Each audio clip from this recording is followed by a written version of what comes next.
Good evening, everybody. It's 9:30 on the East Coast, 6:30 on the West Coast on a Monday. It must mean it's time for your weekly Calamity Jane live stream update, whatever. I got the last words wrong. Weekly Calamity Jane live stream. It's close enough. James, how are you doing on this day? Yesterday and the day before last was very comfortable, and then it's back up into the 80s again here in Atlanta. Day. Wow, that's a lot of syllables there. I don't know if Yeah. I can keep up with all of it, but I got the gist of it. And Mm-hmm. weather's good here in LA. Mm-hmm. Mm-hmm. Good to see you, Eric. Anybody who's watching, welcome to our stream. Where this is where I doodle and Eric and I hang out and talk random pop culture stuff while I doodle and do animation for our animated show Calamity Jane. Oh, yeah, there we go. It was Can you hear me? yeah, there we go. Got a little staticky there for a second, but Okay. Well, if I'm staticky, that's a cool little voiceover. Yeah, it's staticky. Sorry, wasn't use. staticky. I mean the screen froze. Sorry, my words decided to stop working. But Gotcha. Yeah. Well, hopefully AI improves enough to where they can just AI me, and then you don't have to worry about it. When it comes to that type of stuff. I mean, I can't wait to just let the AI do our stream for us. Yeah. Well, I mean, we'll see how it goes as it kind of barrels us to oblivion as we speak. But for now, we're doing things the old-fashioned way, which is I'll just animate some stuff and hang out with you and talk about random stuff while animating. Sounds like a plan. Sounds like a plan. So what? Yeah, but speaking of which, good transition. What are we working on tonight?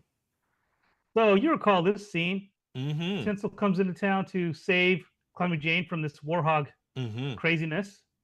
So we're working on these poses here, and she jumps over to get saved by the day by her trusty steed. All right, sounds good. Tinsel. So yeah, I will keep Tinsel still in sketch form for now. I know that a long time ago, Streamwise, we have Tinsel kind of in 3D form, and I need to kind of revisit that and kind of implement the 3D images for that into the show. So I'll do that on another stream. But for tonight, I'll keep things vector based with Adobe Animate, and I'll start just sketching these little poses for Calamity, and we'll see where we end up with in the next half hour or 40 minutes or whatever we end up with. That sounds good. Anything interesting been going on with you? You were talking earlier about board games, and I actually wanted to throw in something. I mean, because Eric, you've been doing more board games than I have, obviously, lately with your D&D tabletop crew. Indeed. I think you do that. I just want to throw a suggestion out to you, and maybe you can look this up and kind of correct me on it. But I think it's called King of Tokyo. King of Tokyo. I don't know if you've heard of this. Okay. I don't know if the game. Oh, done interesting. By the guy. Yeah, done by the guy that did. I think he did Magic the Gathering, I believe. The name escapes me. I mean, I can look it up here. King of Tokyo board game. Oh, very interesting. Yeah, Richard Garfield. And it's got like, oh wow, look at all of the standees. Oh, super fun art. See, yeah. I was gonna say, Eric, this game might be up your alley. Yeah. And what's great about this game, the King of Tokyo game, is it's pretty. The rounds are pretty quick. Usually under 40 minutes. And that's always good too. Yeah. That's involved with it.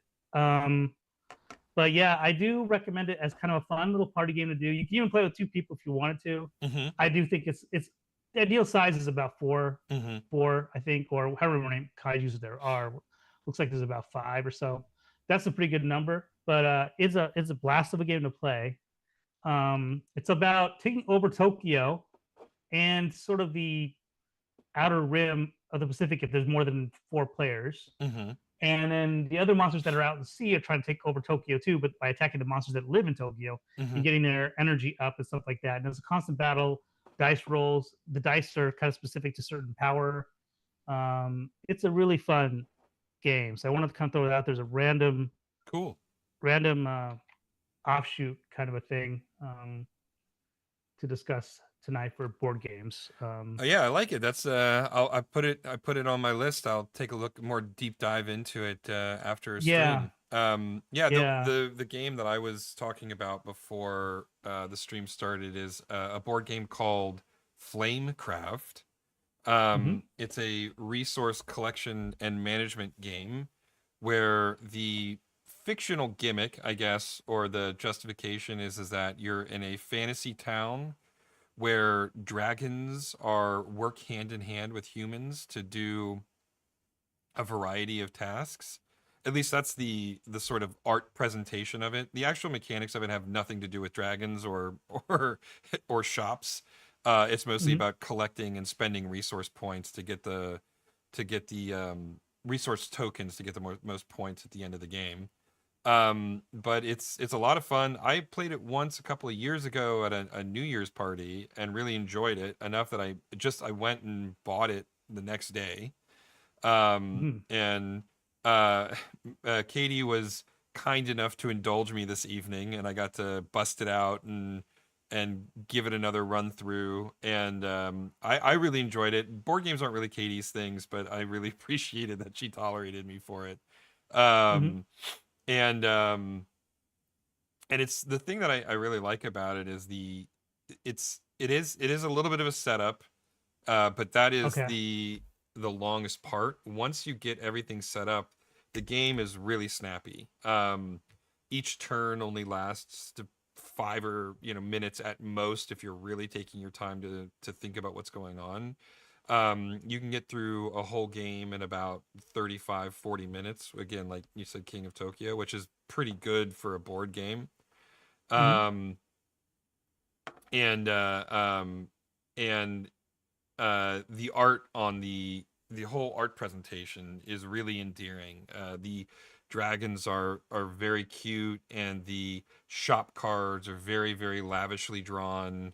The art is just fun to look at while you're playing the game. So Oh, I that's think cool. it's a pretty enjoyable one. I own a few board games, but that without a doubt is my favorite. It's funny, like I think you and I both we enjoy games. It doesn't matter which form they come into. Obviously, I think you and I are both gamer types. I'll Mm-hmm. play Monopoly. I'll do a card game. It is kind of fun to play. Now, again, you're in tabletop land more than I am. I haven't played tabletop games in a while. I miss it, but you do have a lot of setup. You have to have the right scheduling with people and stuff like that. But once you kind of get rolling, what I like about board games is it kind of, especially when you're talking about how you were talking about the endearing art for the game you were playing, it's nice to have that kind of aspect where you kind of have everything set up, but then it's your imagination that helps kind of flesh out the rest and fill in the Mm-hmm. gaps. Mm-hmm. That's kind of special that you get a different kind of itch scratched when you're playing a video game versus a board game. Oh, I completely Um, agree. Board games are a yeah. lot more thinky just because they are slower Mm-hmm. paced. And and so but yeah, I mean I also think that they can get way too complicated as well. Like Mm-hmm. Battlestar Galactica Mm-hmm. board game, people really like it, but I played it one time and it was just too much. It took almost as long to set the game up as it did to actually play the game, right? Oh, interesting. Yeah. And then You would think that's a given because if you just keep the like if you and I were going to ideate and make a Battlestar Galactica game, the only thing you need to really do is the through line is who's the Cylon, but that is the right? premise, right? Right. Yeah. Okay. Yeah. So how do you overcomplicate that? Well, it's like a mix of werewolf and Clue and Catan, Okay. and Oh it's man. like got resource management. It's got like you have to look for clues in the different rooms on the Battlestar Galactica. And you're trying to figure out who are the Cylons, and so it's like 12 games. It's like 3 games, all combined into one rule set, and so it takes forever to set up. Wow. That sounds intense. Mm-hmm. Uh, Mm-hmm. Um. Anyway, the other one, like I said, Settlers of Catan. It's another one that I can't stand. It just that is the game where I feel like the Parks and Recreation people really were inspired to create the Cones of Dunshire. If you've ever watched Parks and Recreation. Yeah, I don't remember that part though. I'm not a huge. I mean, I like Parks and Recreation, but Mm-hmm. never. I wouldn't consider myself a fan. I don't even know what that episode is that you're talking about. But I like the character. Like they're all funny. Mm-hmm. But yeah, I never got into the lore of it or any of those. Do you remember that episode? I can't even tell you. I Oh, couldn't well, even so help you with that. it's a funny bit. so one of the characters played by Adam Scott, he gets laid off from work and is trying to figure out what to do with his time. And Hmm. amongst other things, he invents a tabletop game, which is so unbelievably complicated, no one understands how to play it. And it makes sense for the character because he's a real cutthroat accountant, right? Yes. Uh-huh. One of the running gags of the show is he when he goes and applies for an accounting firm, he's like they consider him the bad boy, the hot shot, right? And right before or right after he accepts the offer, something in his life changes and he can't take the job. And so like over and over again through the whole show, he keeps getting the job at the accounting firm and then not taking the job. And at one point, the accounting company buys the rights of the Cones of Dunshire because it's become a huge hit at their firm, Yeah. and they actually give him the rights to his own game back. And then the final gag is in the last season. The city of Pawnee is working with a Google surrogate to like put like a new office complex, and they're doing some sort of shady backroom dealing. And Ben Wyatt, the character, he sees his game Cones of Dunshire being played in one of the conference rooms by all these Google employees, Oh, and come on. and he says, Wow.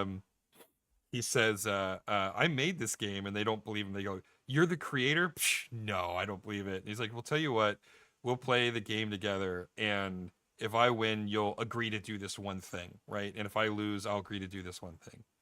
And so it cut to like, 4 hours later, and Ben is looking very um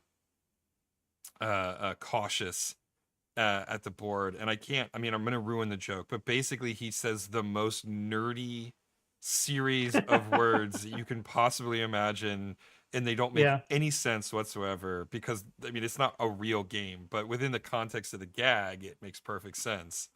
Hmm. And so he wins by taking the central cone, and all the Google nerds are like, ah. And so Ben gets his way. They actually Oh honor the my deal. gosh. And so it's, Wow. yeah, so but Ben has like a warm spot in my heart too. He uh He's a cool character. yeah, and in one of his many stints of being unemployed, I think he becomes unemployed multiple times, which I also have in my career. He takes up stop motion animation, which is something that I dabbled with in one of my um periods of That's unemployment. hilarious. Yeah. Um so yeah. So I have it hits home a little bit sometimes when he's being his super You, nerdy self. I'm like, oh god, I can see myself in this so much. yeah, you identify with him because you guys Mm-hmm. had shared experience as a written Mm-hmm. character with him. That's hilarious. Um, But yeah, yeah. that sounds. I mean, yeah, I. It's funny about Settlers. Kind of going back a little bit. You were talking about Settlers of Catan. Mm-hmm. Everybody, there's like such a weird cultish. Well, I don't know if it's cultish or pop, like at this point, but everybody loves Settlers of Catan. I never played the game. I don't know anything about it, Yeah. but it's everywhere. When you ever see board game sections, it's always there. Settlers of Catan for you to, it's not as Mm-hmm. prolific as like say Monopoly or any of those other classic, or Operation, not like that. It's not to where it's hokey, but if you want to be a serious, game board game person type, Settlers of Catan is like in your wheelhouse. You need to have it, But I've never played the game. I don't know I anything about it. I can't stand it. Um Yeah, so it's interesting. You have such a you're the first person I've heard that had a revulsion to it. I thought for sure you'd be part of the drinking the Kool Aid for that game. I mean, I have a lot of tolerance for boring board games, but that Yeah. game is just beyond what I am capable of tolerating. You Okay. know, not only from the like building the hex world, and it was just I never could understand any of the strategies to win, and every time I played I was like I don't really understand what's going on. And you try your best. I've never even placed like gotten second place if there even is a second place in Settlers of Catan. I'm always dead last in that game because I just cannot parse it. It is just does not, my brain does not work the way Settlers of Catan needs your brain to work. Okay, so educate me on this. Settlers of Catan is a resource management It game. is, yeah. And So you and then slowly build out a okay. map these with on hex grids, and there are rules about how you place the hexes on your turn, and then based on like the land that you own, and I don't remember the specifics of how it's determined what land you own. You get a certain number of resources which you can trade or use, etc., etc., etc. And I actually don't even remember what the win condition is anymore. I just know that by the end of the game, I was always destitute and starving. Okay, all right. And then you said there's other. You could take more than first. You could go from first, second, third. You can kind of do that, or is there just one I winner that rules them all, kind of a Yeah, thing. I You don't know? remember honestly. Okay, I have all right. blocked most of the specific rules of Settlers of Catan from my brain.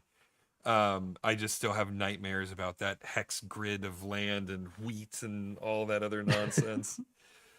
And that's the other So thing not a too, is fun it's game. like, yeah, it's so the content is so dry.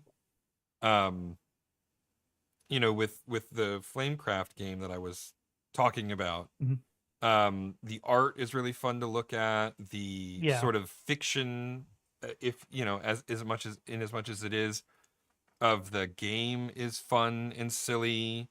The way that points are calculated is very gamey. It Hmm. doesn't lose sight of the fact that it is just a fun, silly game, right?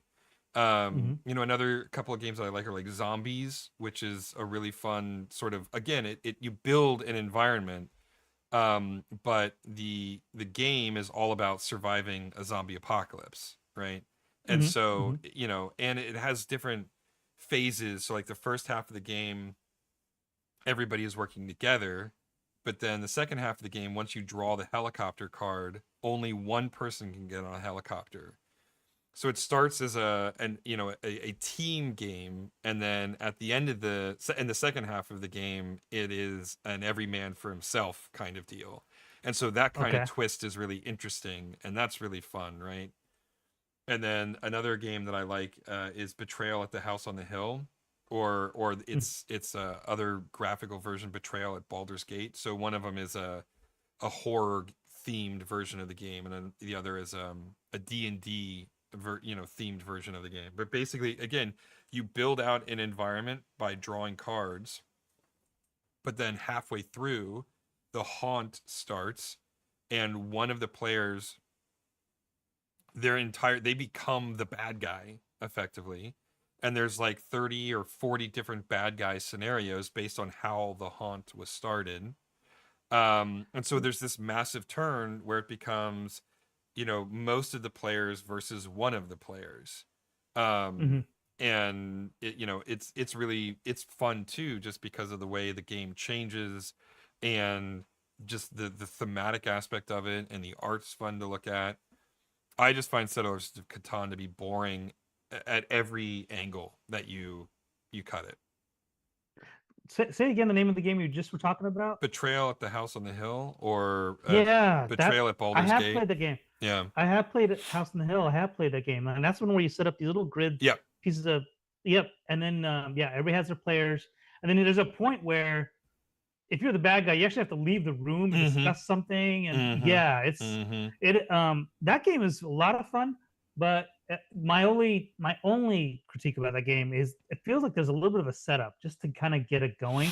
But once you're going, then it's terrific. It's a really Mm-hmm. good game. I mean, Yeah. I have a friend who just absolutely hates that game. Um, Really? yeah, well, it's because it can sometimes go on for really long, and Okay. most of the scenarios I would say are geared towards the villain winning. And so Oh. his attitude is why do I want to spend 4 hours playing a game that, unless I become the villain, I know I'm going to lose? And it's just Mm, like, yeah, I can see that, because what he's saying is true. Like, the on the box it says it should only take about an hour. I don't know that I've ever Yeah. played a No, game. it always goes It over. always goes on forever, so I don't know where they're getting those Yeah. time estimates from. Um, and then yeah, once the haunt starts, it does tend to be it does tend to favor the bad guy. Mm-hmm. But when you do win, it's a good feeling. Mm-hmm. So, but yeah, I still like it despite my friends' legitimate complaints about it. Yeah, it's a I enjoyed that game too. I remember playing with family and friends and having a good time. I've only played it a couple times, but it is entertaining and a little spooky at times and kind of creepy depending on the Mm-hmm. age group you're playing it with. Um, Mm-hmm. Mm-hmm. yeah, So, but yeah, no, I wasn't expecting to talk about board games tonight, but hey, it's a fun uh um diversion. yeah. I once you start talking about it, it's like, yeah, I got to talk to Eric about that Mm-hmm. Tokyo game for sure. Yeah, yeah, no, So, it seems like it could be really fun. I we'll do like, me and my local friends will do board game nights from time to time, and we'll just like hmm. pick one. Another, it's not really a board game, it's more of a card game, but it's an improv card game. It's called Okay, Made Up Movies. I actually okay. know the guy who made the game. Um, and it's he and a buddy, they work in the film industry. Hmm. Um, and um, during the pandemic, they obviously didn't have a lot of work, and they just kind of sat down to amuse themselves. They made this game, and the premise is you draw a series of cards, and they all do a specific thing. They like represent an actor, or they represent a genre, a location, a movie, and the idea is that you're remaking a movie, and you draw a card for Okay, that, and it stars, and you draw two actor cards. Um, okay. but instead of being set here, it's going to be set, and you draw a setting card, right? So instead of being set on the moon, it's going to be set on an inner city basketball court, right? Hmm. Hmm. And then it's like, and instead of a hard science fiction movie, it's going to be a romantic comedy, right? Um, Okay. and then the last, you draw two more cards, and it's like, think Jaws meets, Wonder Twins or whatever, Hmm. Wonder Boys, and and uh, um, and then so then you have that laid out, and you think of a title for it, and then everybody else gets these studio executive cards, and this is where the improv comes in. Each person that's playing gets to pick one of their studio executive cards, and then ask the person who's pitching this movie to perform the action on the card. So like, do it like a big time oil tycoon where you say yeehaw constantly, or justify why my niece should be get a part in this movie, or so it's all these really silly things, and so you have to improv your way through the game. I obviously I have a certain type of friend, and every party that I go to and I bust this game out, everybody loves it. Yeah, it sounds pretty funny. I mean, the whole even the nepotism aspect of it. I mean, these guys obviously have been in film Yeah, to yeah, kind yeah, of yeah, yeah. to Yeah, they get all that it. kind of They get stuff. it. Yeah. Yeah, they do. That's hilarious. Yeah, I'll have to, and that's out in stores too, or So that one, yes, I don't that one know sounds which store it's in, but yes, you can buy it in stores. I think they also have their own website, and they'll do like direct to consumer sales as well. okay. All right. It But that's a seems really like fun one. this is completely it's a little bit more of an offshoot, but I coaxed a friend of mine, I kind of was like a shadow producer to help him produce one of his games, and he went to Game Crafter to produce it as an Mm, independent. I don't know if you've heard of this website, but it seemed pretty cool. Like if you have a game idea mm-hmm, and you hash it all out, you could actually self publish, mm-hmm. and do it there. But it is a lot of there's a lot of cost, and it's hard to. I would imagine if you want to make it as a prototype, I think it'd be a great place to do it is over on Game Crafter. But like I feel bad for these people, these people that make a game. It sounds really funny, and then they just don't get the right Mm, people to pick it up, and then you yeah. have to kind of really scour to find them.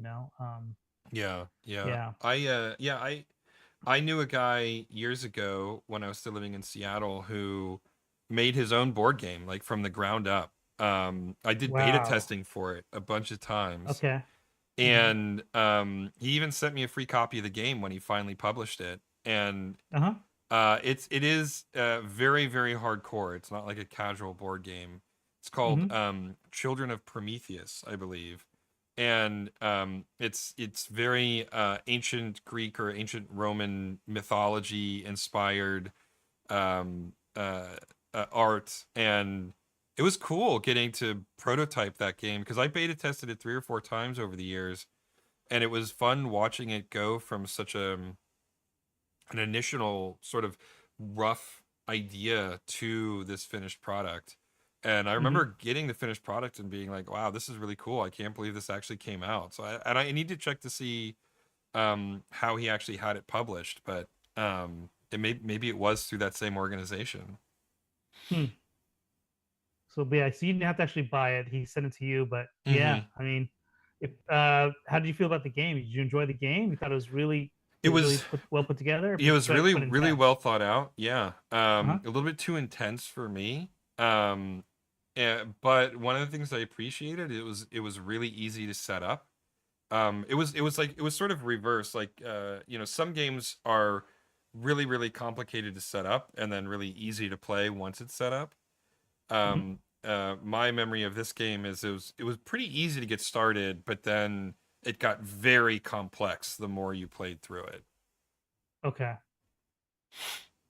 Hmm. So I did appreciate that you could jump into it for a while, but I remember the games taking 3 or 4 hours to complete. Hmm. Hmm. Well, maybe I will add that to my list as well Yeah, yeah.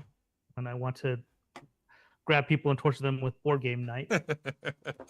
I haven't done a board game night in a while, actually. Yeah. Yeah, everybody who I usually play board games with has been so busy of late. I mean, myself Hmm. included. Are you still doing D&D? Yeah, in fact, got another session on Thursday. Okay. I think we're coming to the end on this campaign that I've been running for a few, not me personally running, but I've been a participant in um, Hmm. for a couple of months now, and the DM is a lot of fun. He's a good friend of mine, and this is his first self-made campaign, um, and um, uh, um, and he did a really good job with it. There's a lot of different locations, a lot of interesting characters.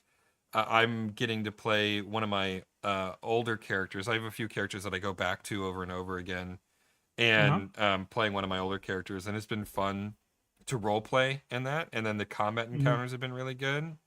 And I think we're finally coming up towards the end on it. We've been playing it Hmm. for several months now, and I'm kind of sad that we're finally going to wrap it up soon. That's a sign of a good group of people to play with and a Mm-hmm. good DM as well. Mm-hmm. That's cool. Um, yeah, but again, it's always stars have to align these days to even get a group to do that. So that's kind of Yeah. cool that you're enjoying that and seeing it Yeah. through. No, it Um, is. I agree. It's uh it is the older you get, the busier your life gets, you know. yeah, People yeah. get married or they have kids or they change jobs and their availability shifts, and um it's funny how you know I remember being a kid and feeling like the world was constantly changing around me. But Hmm. as an adult, I feel like my time is far more fractured than it was when I was a kid. Um, in Hmm. terms of my availabilities, um, the people around me, and obviously that's my experience. Like, some people are moving around a lot, um, but my life is far more complicated and uh, you know busy and occupied and than it ever was when I was a kid. Mm-hmm. Yeah, I felt like time was endless when we were younger. I think that's a Mm-hmm. general thing as to what a lot of adults look back on as like, oh, I could do this forever, Right, right, right. that Yeah. kind of thing. Yeah, get lost in just staring at clouds for hours, that kind of thing. I would call that too. Um, I do miss that, um, but I do also, because of the nature of our lives now, I do appreciate it when we can actually figure out times to do it. It makes it kind of becomes more like fine wine to me, Mm-hmm. when you can pull it off. So the fact that you're doing that, and then also I just live vicariously through my friends like you when you guys do something like that at Right, this right, point. right. Yeah, but um, yeah, I was gonna bring up a show. This is completely just I'm just gonna keep going. I'm just No transitioning out of transition. Yeah, yeah. Just right into it. just go right into it. But yeah, there's a show that Amit and I have been watching called Task on HBO. Yeah, yeah. Yeah. It I've heard it's pretty it's good. I find it's an excellent show. It's probably I would say my show of the year at this point in the Really. running. That's the It's one with so well. Mark Ruffalo, right? Yeah. Yeah.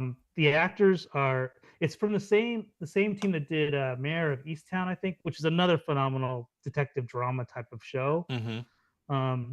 Yeah, I do recommend it. At least give one episode or two a watch. But the acting is terrific. It's got interesting family dynamics. It's got simplicity in it with just it's like a heist type of a show, but also the family dynamics make it so compelling to watch, and each Mm. character is interesting on both on the FBI side versus the heist guy's side. But it's well written. I mean, you know how I am. You know how I can go OCD and fall down a rabbit hole about Yeah. stuff, Yeah, yeah, and yeah. then uh, but to me, a sign of a good show is I actually get so engrossed with it that I don't notice anything that's inconsistent in a way. I know it sounds weird. I just maybe I'm on the spectrum or something when it comes to these TV shows. I don't know what it is, but the writing is so I feel like it's so well done and so authentic for each character Mm-hmm. that I am willing to forgive stuff for it. And it's not about and you can kind of take for granted the world building because it's a world that we're all familiar with. We've seen it before, especially I think with you. I can't remember where it takes place. I thought it was down south someplace, but I don't know. I have to kind of watch again. Anyways, we're down to the season finale of it. I mean, yeah, the series finale. I think it's gonna wrap up here. Okay. Um, but I do recommend if you have an hour or so, give it a watch. It's I think really good television. It's just worth a shout out for that show. And who knows, maybe if you watch it, maybe you'll end up binge watching it and we can catch up and talk about it next week or something a little Yeah. bit. Yeah, I want to throw a detective mystery out at you as well. Mm-hmm. The Residence on Netflix. It stars I'm gonna horribly mispronounce her name, so I apologize. But Uzo Aduba from Orange Is the New Black. She plays Okay. the world's greatest detective, and she's called in to Oh solve a yeah. murder at the White House. Yeah, And yeah. I'm yeah. I'm about halfway through it, and it's got a lot of cast: Ken Marino, Giancarlo Esposito, Randall Park, a ton of other people. Jason Lee, who I haven't seen in a show in a million years. Mm-hmm. Um, it's quite a good cast. It's funny. It's like it's like a silly detective show, right? So it's not super serious. Yeah. Um, but it's in the same sort of vein as Agatha Christie, where everybody's in a locked place and you have Mm-hmm. to solve the mystery in this locked space. It's been really good though. I highly recommend it. Yeah. Meet and I kind of started watching that, and then other stuff kind of came up, so we didn't get back to it. But I remember when it came out, I think people were kind of I felt like there was a little bit of buzz for that show Mm. when it came out. It Um, completely went under my radar. mhm. Um, and then Katie recommended it, and we started watching it, and I really, really like it. Yeah, yeah. I can't pronounce her name either, but I think she's a fun actress to Oh yeah, watch when yeah, she's super doing fun. anything. Yeah. So yeah. Well, cool, man. I think I'm in a pretty good spot for tonight Okay. All to right. wrap up. Perfect. Um, but yeah, we got two poses in to kind of work through, Mm-hmm. and we'll keep going for next week. Is her landing on, I got the sketch for her landing on Nice. tinsel, so maybe I'll work on that. But and then this pose right here, I could probably recycle this pose from previous poses of her on the Warhog. We've already kind of done some poses. Like here we are. Oh yeah, This will just have to do a minor tweak with the head, and I've got that pose done. But Okay. I'll do that off stream. All right. And but yeah. All right. Yeah, Sounds we're in good good. shape for tonight. Excellent. Well, everybody who's watching, why don't you head on over to patreon.com and consider joining us and making this cartoon a reality. Our account, I'm just realizing we never really actually say I mean, you could just Google, you can just Google Calamity Jane's The Adventure Hour and it'll get you there. But yeah, just look for the Calamity Jane link and it'll take you there. And the link is actually also in the description as well. So you can just click on that link and it'll take you right to our Patreon site. But you can also check us out on Facebook and YouTube, which presumably you already have. Our YouTube channel is Calamity Jane Salamander, just like our Instagram. So we have an Instagram as well, so you can check us out at the same handle. We post there as well, so it's just a bunch of different places where you can get access to our content and keep updated with what we're doing. In the meantime, we'll be back next week, but I think next week might be the last one for a while. I'm heading to Ireland for an extended, long planned vacation trip, but we'll be back next week. Until then, stay safe out there, everybody, and have a good night. Good night. Good night.